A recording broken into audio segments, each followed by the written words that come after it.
बाकीचे बसून घ्या कृपया. बसून घ्या कृपया.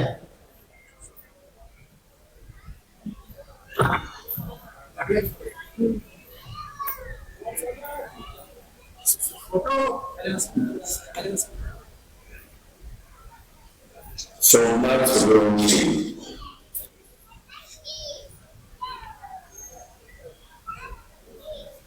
यांच्या स्मृतीला या स्मृती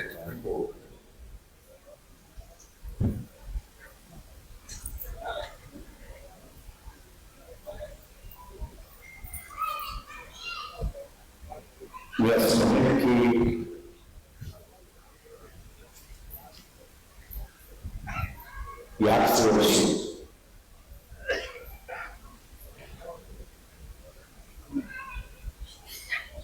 एकंदरीत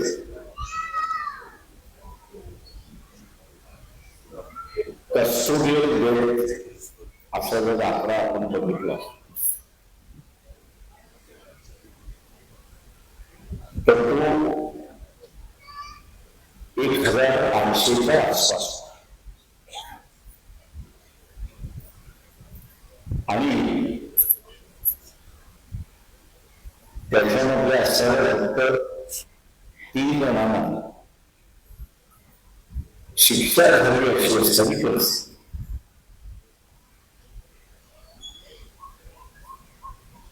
काही वर्ष अगोदर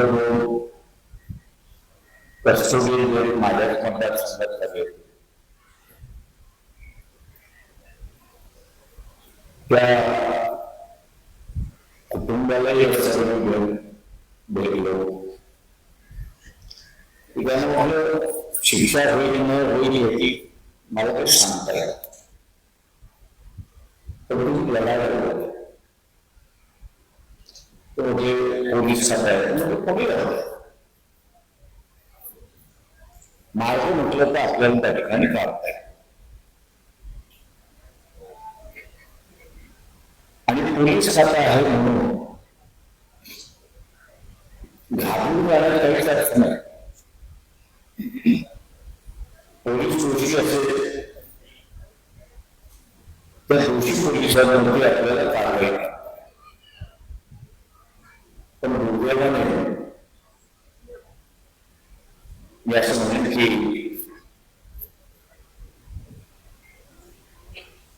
त्या कुटुंबाने लढण्याच्या आपल्याला म्हणता येईल ते काही स्वीकारलं नाही.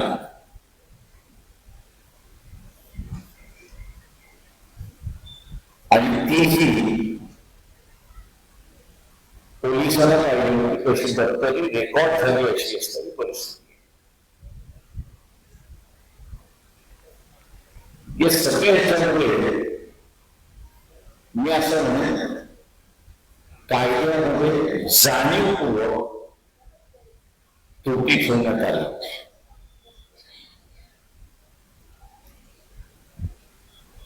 भारतीय जनता पक्ष आपल्याला म्हणतो की आम्ही असताना गुन्हेगारी कायद्यामध्ये नव्यानं संशोधन केलं, जे काही त्रुटी होत्या त्या सगळ्या त्रुटी आम्ही असताना काढल्या. तेही खरं नाही अशी असणारी परिस्थिती आहे.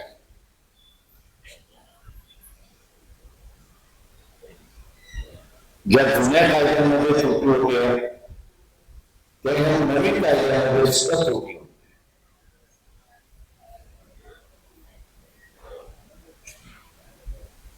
या ठिकाणी नमूद करू की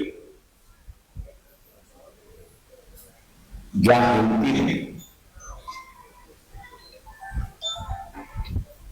आणि सोमनाथची आई असेल, त्याचा भाऊ असेल, त्याचं कुटुंब असेल, हे दबावाला बळी पडले नाही.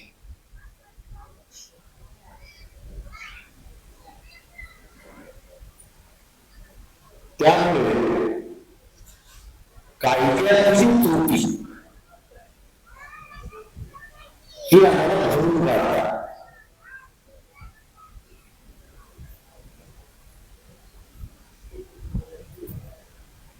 तर सोमनाथच्या अगोदर सुद्धा असणारा एक केस होती ती बदलापूर.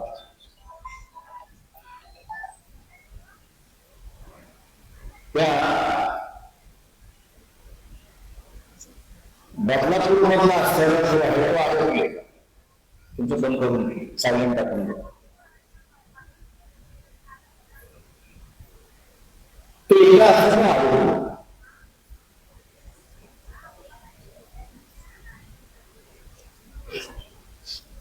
तर आरोपी जरी असला तरी त्याला शिक्षा देण्याचा अधिकार हा असावा कोर्टाचा आहे, जजचा आहे, पोलिसांचा.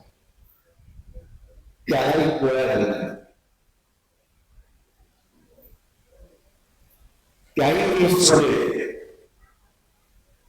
त्या आरोपीच्या आई वडिलांवरती दबाव टाकण्यात आला आणि हायकोर्टामध्ये कोर्ट त्यांच्या बाजूने असते. ज्या बेंच समोर ते चाललं होतं ते बेंचच्या आरोपीच्या बाजूला असू नये, त्यांच्या आई वडिलांनी आम्हाला ही केस चालवायची नाही म्हणून अर्ज केला.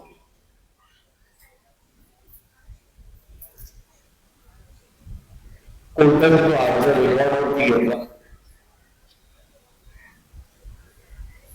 त्यांना ते केसमधून मोकळं केलं आणि आमच्या कस्टडीमध्ये कोर्टाच्या कस्टडीमध्ये त्याचा मृत्यू झाला म्हणून त्याला न्याय देणं ही कोर्टाची जबाबदारी आहे. हा निर्णय केसमध्ये देण्यात आला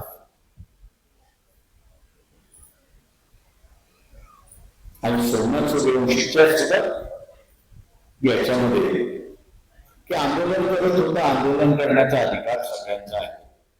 बरं, हे काय आंदोलन असं नव्हतं की तोडफोडचं आंदोलन होतं, लूटमारीचं आंदोलन होतं, अमुक आंदोलन होतं, असं कुठलंच नव्हतं. तेव्हा आंदोलन करताना तुम्ही एकदा लाठीचार्ज केला समजू शकतो. राग होता, भडका होता, निघून गेला. तर येता जाता लाठी मारत बसतो. हा तो हा मनातला कुठला तरी राग शिल्लक राहिलेला आहे अशी असतात परिस्थिती.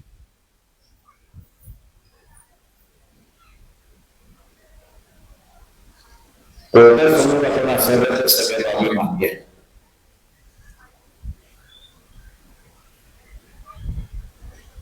आणि कोर्टाने सुद्धा औरंगाबादच्या हायकोर्टाने सुद्धा निकाल देताना असं म्हटलं की आतापर्यंत असताना जेवढे काही आम्ही निकाल दिलेले आहेत सुप्रीम कोर्टाने सुद्धा निकाल दिलेले आहे.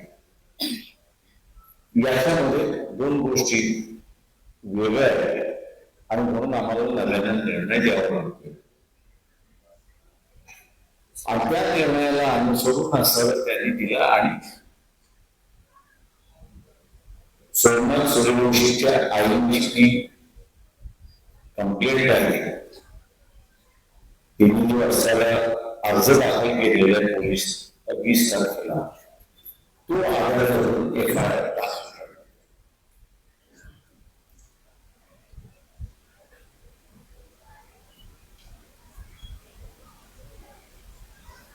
मला आम्ही करून सांगितले आपण आरोपीची लागवड असली तर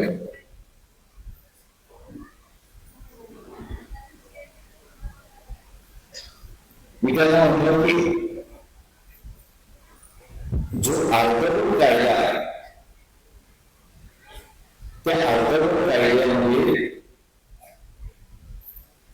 ज्या मॅजिस्ट्रेटच्या हातीमध्ये कस्टोडियल देत होतं, त्याच्यावरती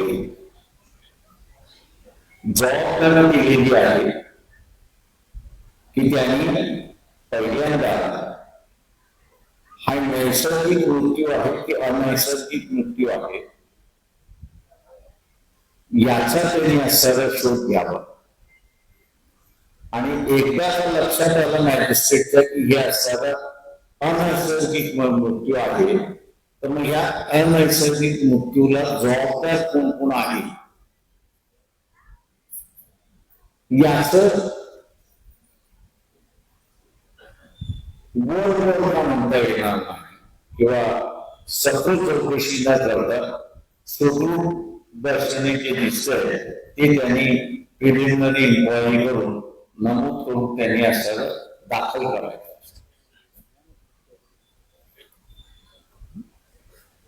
त्याच्यामुळे त्या इन्क्वायरी रिपोर्टमध्ये म्हटलं जे आरोपी आहेत त्या आरोपींची नावं आलेली आहेत, तेव्हा आपण पुन्हा हायकोर्टामध्ये असं मुद्दा उपस्थित करावा अशी काही त्याला सगळं गरज नाही, ती झाली असून त्या ठिकाणी मानतो.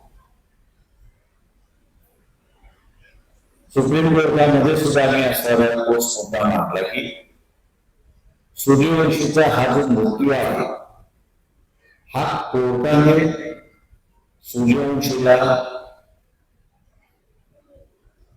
ताब्यामध्ये दिले, त्याच्यामुळे त्याच्या आयुष्याची पूर्ण जबाबदारी म्हणजे त्याची सुरक्षितेची जबाबदारी त्याला सोडत नाही तोपर्यंत ही कोर्टाची.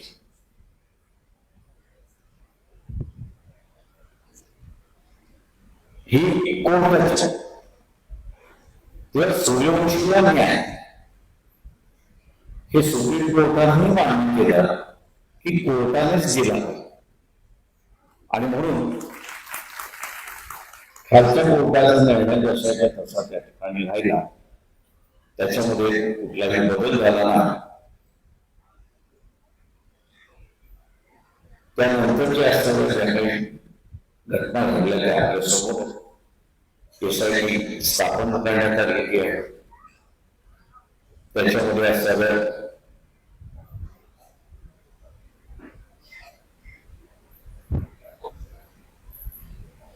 एक अपघात सुद्धा घेण्यात आलेला आहे आणि तो म्हणजे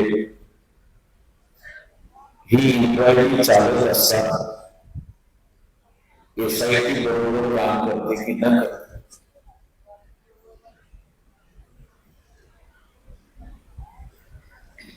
एसआयटी काम बरोबर करते की न करते आपल्याला असं वाटतं की ही काम बरोबर करत नाही, तर त्या मॅजिस्ट्रेटच्या हद्दीमध्ये ही असणाऱ्या इन्क्वायरी होणार आहे त्याच्या पुढे तुम्हाला अर्ज करणं हे महत्वाचं आहे. मी असं म्हणेन की हा सगळ्यात मोठा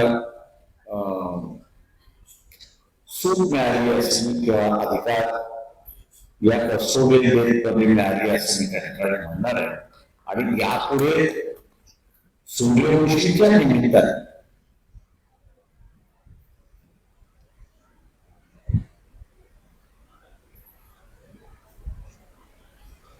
जे 1800 कस्टोडियल डेथ झाले त्यांना न्यायच मिळाला नाही,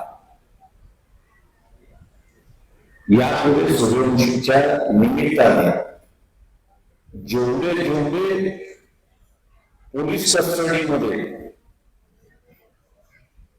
अनैसर्गिक मृत्यू होईल त्या सगळ्यांना न्याय मिळण्याची प्रक्रिया सुरुवात झाली असून त्या ठिकाणी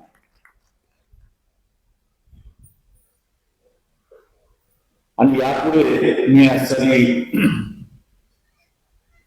जी अपेक्षा ही आहे की कस्टडीमध्ये असताना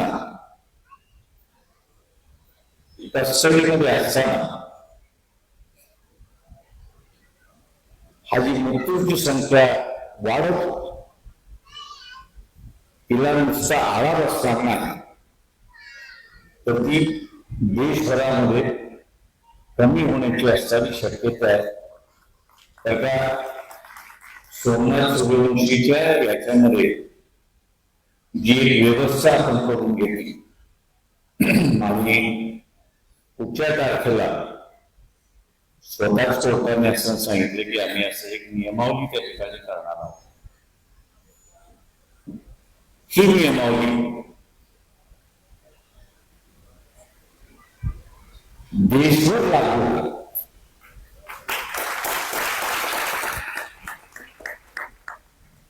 आणि प्रत्येक वेळेस लागू होत असताना सोमनाथ सूर्यवंशीच्या केस मधली नियमावली आहे अशा रीतीने तिचा असा उल्लेख त्या ठिकाणी केला जाईल. म्हणेन की बऱ्याच वर्षानंतर कायद्यातली असणारी जी एक त्रुटी होती, ती त्रुटी सोमनाथ सूर्यवंशीच्या आयुष्या निमित्ताने या ठिकाणी मला मिटवण्याची किंवा भरून काढण्याची संधी मिळाली.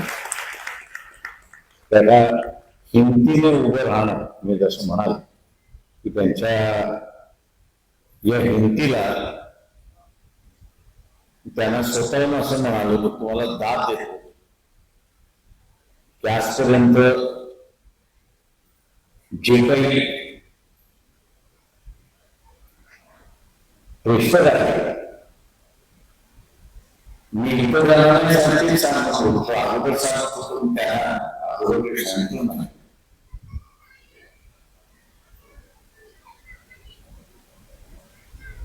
की सरकारने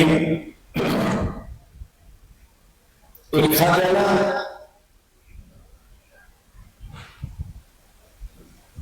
बेकायदेशीररित्याने संपवलं असतं, कायदेशीररित्याने बेकायदेशीररित्याने संपवलं असतं तर त्याला नियमाप्रमाणे पूर्णपणे शासनाने नुकसान भरपाई देणं हे असतं कायदेशीर बंधनकारक. त्याच्यामुळे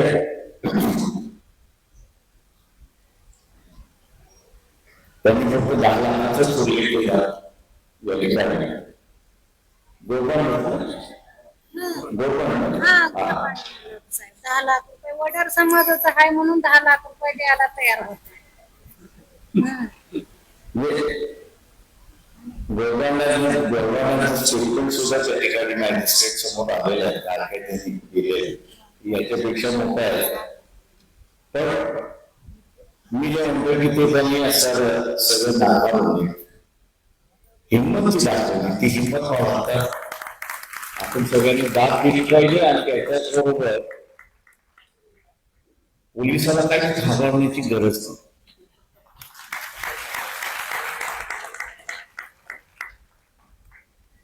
पोलिसाला अजिबात घाबरण्याची गरज नाही.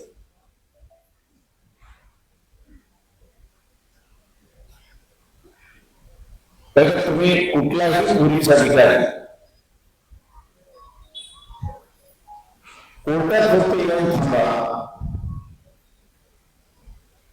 त्याला कोर्टाने आवाज जरी दिला तो नुसता आवाज येत नाही, तर घामा होऊन झालेला.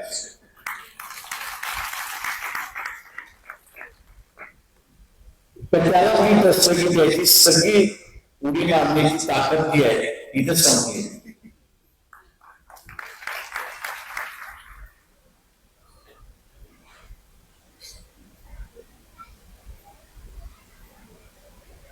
आणि म्हणून मी असं म्हणेन या ठिकाणी की वंचितांचा जो वर्ग आहे या वंचितांच्या वर्गावरती असणारा पोलिसाचा अत्याचार हा फार मोठ्या प्रमाणात चाललेला असतो.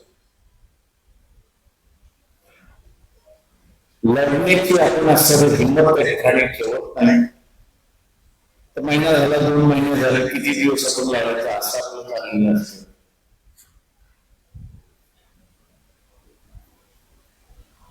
पण लक्षात घ्या की एखादी केस याचं शेवटपर्यंत तुम्ही असा लढा करून घ्या.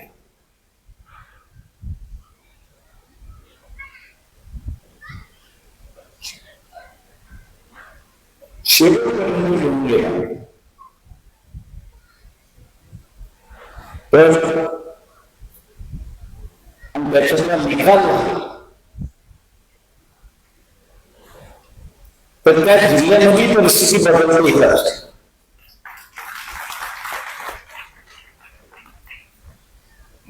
आता बीड जिल्हा आपण बघितला असेल तर बीड जिल्ह्यामध्ये असणाऱ्या वंचितांच्या केसेस चालत नाही, ते आता संवर्गांच्या केसेस चालत.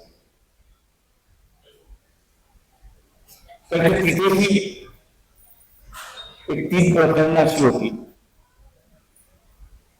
की ज्याच्यामध्ये आरोपींना असणारं 10-12 वर्ष ही शिक्षा आणि आपल्याला शिक्षा होते असं लक्षात आल्यानंतर वंचितांच्या वरती असणारा अत्याचार करण्याचं प्रमाण जे आहे हे एकदम कमी पडलं.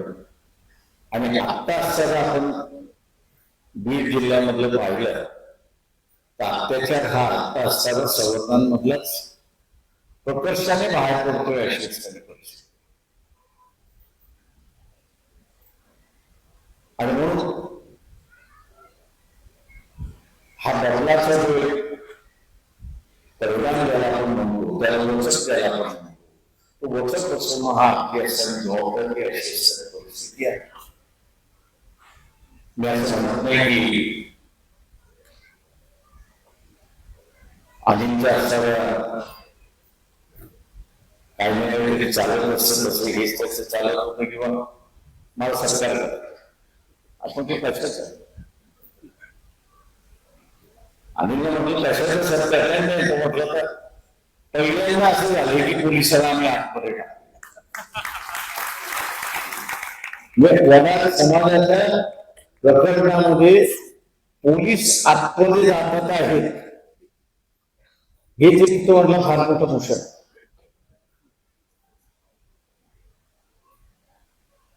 आणि समाजामध्ये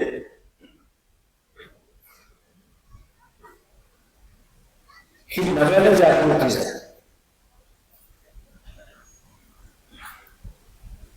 ही नव्याने झालेली जागृती जी आहे ती समाज व्यक्त करायला मागतो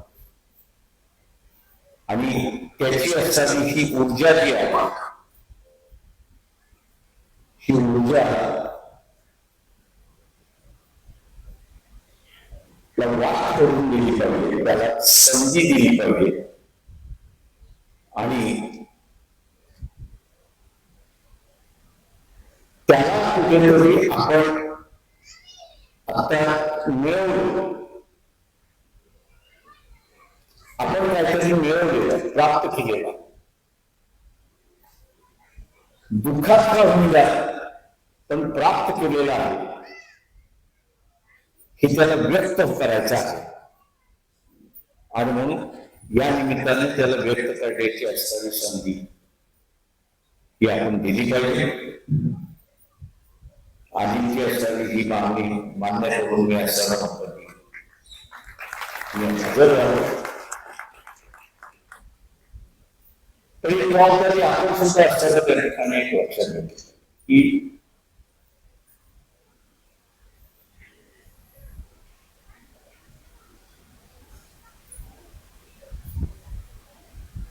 हे सामाजिक जीवन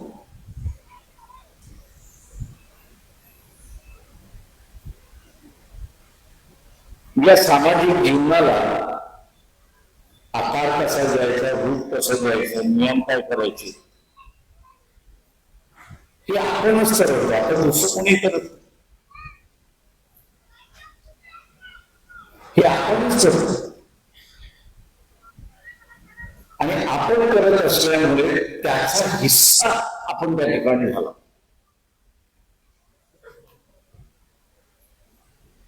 त्याचा हिस्सा आपण त्या ठिकाणी झाला. तो हिस्सा होणं हा सगळ्यात मोठी बाब आहे.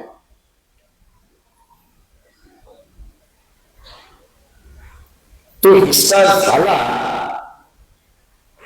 मग आपल्याला कशा रीतीने पाहिजे त्या स्वरूपामध्ये आपल्याला करता इथे माझ्या आजूबाजूच्या सर्व डॉक्टरांनी उल्लेख करत असताना अनेक राजकीय संघटना असतील, राजकीय पक्ष असतील, धार्मिक राजकारण करतात, ते आपल्या मदतीला काय हा सवाल आहे. याच्या धार्मिक बाबी आहे, या व्यक्तिगत बाबी. तुम्ही कोणाची पूजा करायची, कशी करायची हा व्यक्तिगत बाब. त्याचा आणि समाज जीवनाचा काही संबंध आहे का? अजिबात नाही.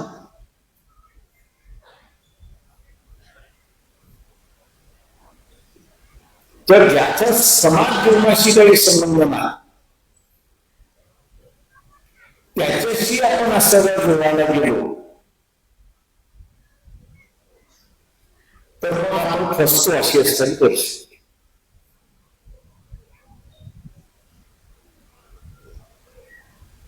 धर्माचा प्रचार पाहिजे तो नको,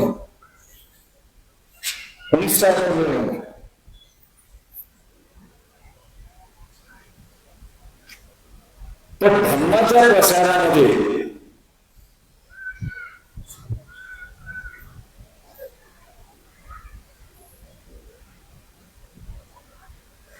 तुम्ही राजकारण आणायला लागलं.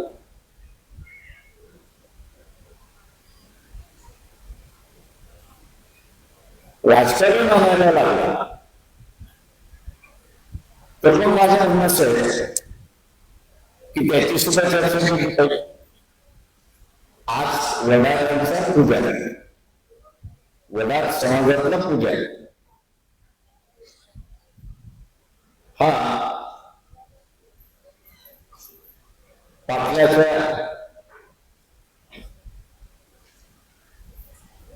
किंवा मराठा समाजाच्या किंवा माळी समाजाच्या किंवा वंजारी समाजाच्या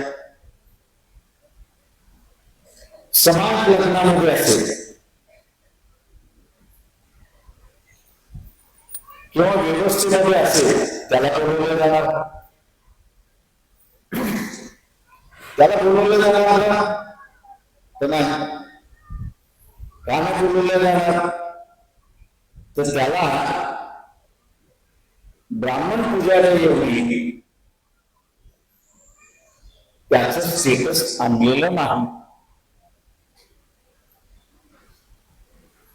जेवढं स्टेटस ब्राह्मण पुजाऱ्याचं आहे तेवढं स्टेटस वडार समाजाच्या पुजाऱ्याचं नाही. मग राजकारण करायचं असेल तर आपणही म्हटलं पाहिजे की पुजारी हे सार्वत्रिक झालं पाहिजे. पुजारी हे सार्वत्रिक झालं पाहिजे. आता तुम्ही जर सार्वत्रिक करणार नसाल तर मग ते राजकारणामध्ये कशाला आणतात? कारण राजकारणामधलं जे आहे ते न्याय आणि नियम बदलणार आहे. आपण राजकारण करतो कशासाठी? तर समाज व्यवस्था एकदा आहे तर तिला बदलण्यासाठी किंवा जी आहे तशीच ती चालू ठेवण्यामध्ये किंवा तिच्यामध्ये काही बदल घडवायचे असेल तर ते बदल घडवायचे. तर ते आता असताना जे आहे की हा बदल घडला पाहिजे की बाबा वडार समाजाचे असणारे जे पुजारी आहे किंवा माळी समाजाचे असणारे जे पुजारी आहे, वंजारी समाजाचे असणारे जे पुजारी आहे, मातल समाजाचे असणारे जे पुजारी आहे, भक्त्याविमुक्त समाजाचे असणारे जे पुजारी आहे यांचं स्टेटस हे ब्राह्मण पुजाऱ्यांसारखं असलं पाहिजे. ते ब्राह्मण पुजाऱ्यांसारखं असलं पाहिजे म्हणजे काय, तर नेमका हे नियम केला पाहिजे की यापुढे सर्व पुजाऱ्यांना अधिकार आहे की त्यांनी कुठल्याही समाजामध्ये जाऊन पूजा अर्चा, लग्नविधी करणं, धार्मिक विधी करणं हा त्याचा अधिकार आहे. हा कायदा मंजूर झाला पाहिजे. तरच आपल्याला म्हणता येईल की राजकारण, धर्माचं राजकारण हे समाज व्यवस्थेच्या फायद्यात. आज आपल्याला असं दिसतंय की धार्मिक राजकारण हे द्वेषाचं राजकारण व्हावं. हे द्वेषाचं राजकारण व्हावं आणि द्वेषाच्या राजकारणामध्ये आपण एकत्र झालं पाहिजे. सगळ्या हिंदूंनी एकत्र असलं पाहिजे. आमच्या पाठीमागे उभं राहिलं पाहिजे. अजेंडा काय विचारू नका, आम्ही ठरवू तो असणारा अजेंडा. आज मला असणारा काही जण म्हणतात त्याला की तुम्ही फार त्या पंतप्रधानावरती टीका करता. अरे मी म्हटलं हे मुसलमानाच्या विरोधात आहे. हे मुसलमानाच्या विरोधात आहे.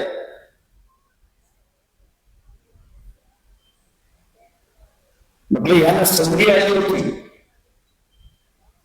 की हे म्हणतात नाही की या मुसलमानांच्या, भारतातल्या मुसलमानांचा नजरा किंवा त्यांचा सरळ डोकं हे सगळं पाकिस्तानमध्ये असतं. हे सगळं पाकिस्तानमध्ये असतं.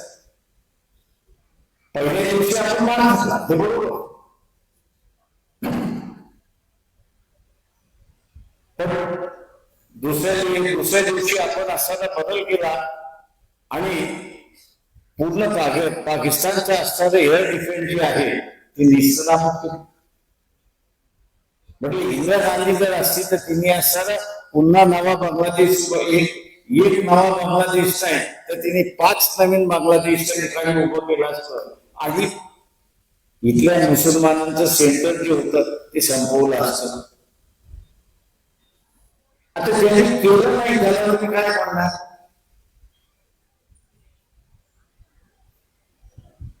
ज्यांनी केलं नाही, आपण आपल्या भाषेमध्ये काय केलं म्हणतो, लागायचं नाही, शब्द वापरायचं, काय चिंता करायची गरज नाही, पण आपल्याला केस करत नाही. काय म्हणतो आपण त्याला? गांडूगिरी. म्हणजे कायमचं घोषणा घालवण्याची संधी आल्यानंतर जर धार्मिक राजकारण करायचं आम्ही करायला तयार होतो, आम्ही कुठं नाही म्हणतो, पण ते देशाच्या हिताचं करा, ते लोकांच्या हिताचं करा.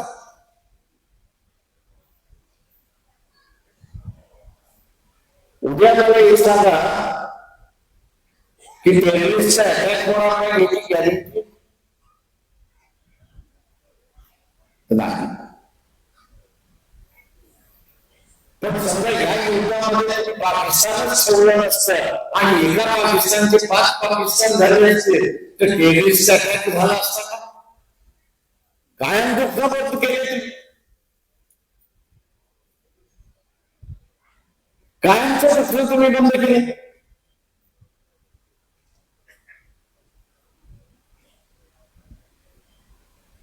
तो आपण सुद्धा काही गोष्टी मी देवेंद्र फडणवीसला विचारलं होतं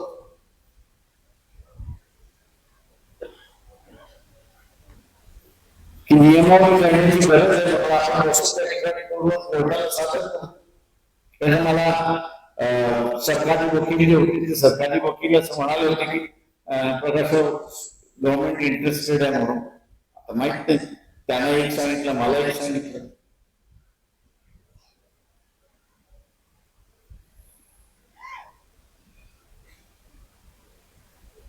मला फक्त एवढंच मुख्यमंत्री म्हणाले की आपल्याला पोलिसांना वाऱ्यावरती सोडताय. मी त्याला म्हटलं आपण पोलिसांना वाऱ्यावरती सोडत नाही, आपण त्याच्यापैकी जे पोलीस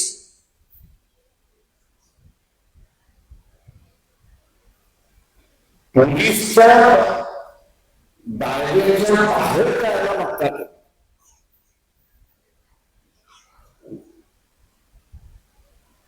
त्यांची म्हटलं हिंमत वाढणार नाही तेवढी आपण सगळं लक्ष झाली.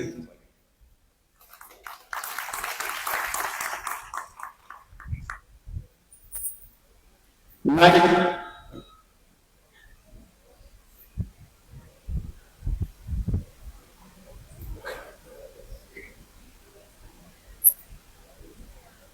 पण अचानकपणे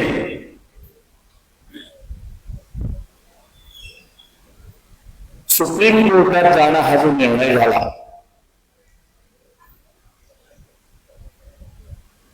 या निर्णयावरून असं दिसतंय की हे शासन लोकांपेक्षा पोलिसांना वाचवणं अधिक महत्व देते अशी असतात परिस्थिती. मित्र, या निमित्ताने एवढंच चालेल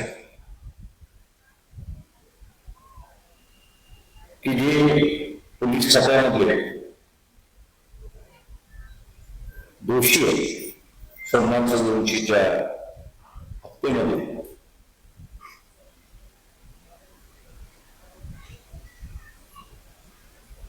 त्यांना अत्यंत कडक शिक्षा होईल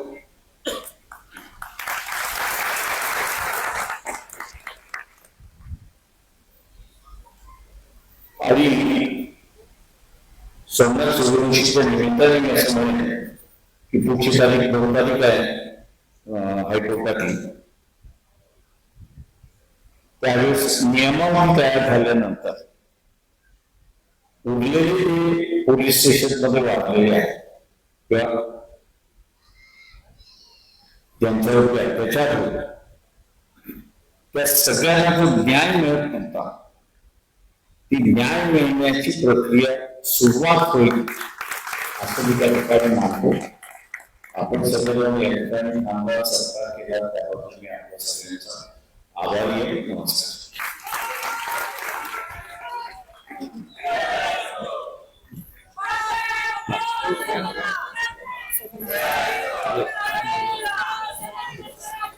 उद्या सकाळी आवडते